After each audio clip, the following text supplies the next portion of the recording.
Researchers from the National Institute of Standards and Technology announced the development of a method that uses artificial intelligence to determine when a lithium-ion battery could catch fire. Popular in various products such as phones, laptops, and electric vehicles, lithium-ion batteries can store a large amount of energy in a compact space.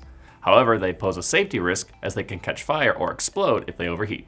NIST reported that these fires can produce a jet of flame that reaches up to 2012 degrees Fahrenheit, nearly the heat of a blowtorch, in approximately 1 second. This hazard differs from traditional residential fires that start more slowly, which allows for smoke to reach a smoke alarm before the fire spreads. During the research, NIST mechanical engineer Andy Tam said he noticed that a battery safety valve would break right before the fire started and make a small click-hiss sound that resembled opening a bottle of soda.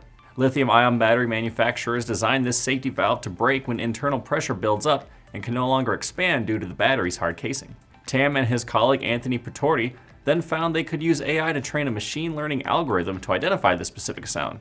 To accomplish this, they recorded audio from 38 exploding batteries and modified the pitch and speed of the recordings to generate over 1,000 unique audio samples, which they used to train the software. Tam and Putorti reported that their algorithm accurately detected the sound of an overheating battery with 94% accuracy. Tam explained that he attempted to confuse the algorithm with other noise, but only said a few tricked the detector. Additional research estimated that a battery safety valve would break approximately 2 minutes before catastrophic failure.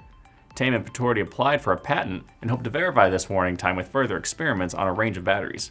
Once developed, the technology could serve as a new type of fire alarm in homes, offices, warehouses, and garages. I'm Nolan Beilstein. This is Manufacturing Now.